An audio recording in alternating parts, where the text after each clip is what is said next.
చూస్తే నిజంగా సూసైడ్ చేసుకోవాలనిపించింది ఆ రోజు. అంత ఘోరంగా ఉండేది. నాకే అట్లుంటే నా కొడుకు ఎలా ఉంటాయి చెప్పండి.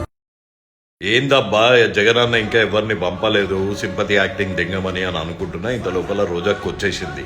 నీ పిల్లలకి నువ్వు చేసిన పనులు చూపిస్తేనే నీకు అంత కోపము వగలాడిలాగా ఏడుపు వస్తుంది. లోకేష్ గారిని నీ మాటలు అన్నావు. ఒక దళిత హోమ్ మినిస్టర్ అయిన అనిత గారిని ఆ రోజు అనుకుంటే అసెంబ్లీ సాక్షిగా నువ్వు చేసిన చిల్లర్ కామెంట్లు కొజ్జా యాక్టింగ్ ఎంత అందుకు కాదు నిన్ను సస్పెండ్ చేసింది.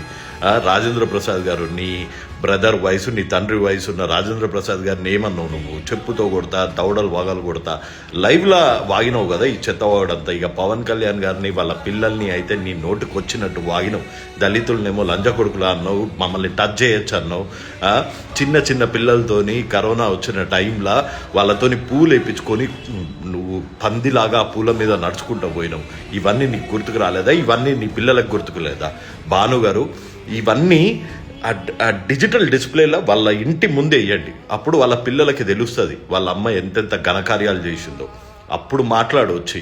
నువ్వు మాట్లాడినప్పుడేమో సంసారము ఎవరన్నా వేరేళ్ళు ఎవరన్నా మాట్లాడితే అదా నీ కార్యకర్తలు నువ్వు మీరంతా అసలు ఎంత దరిద్రులు అసలు మీరు. మళ్ళీ వచ్చి మాట్లాడుతుంది సింపతి గురించి. చల్, జై హింద్.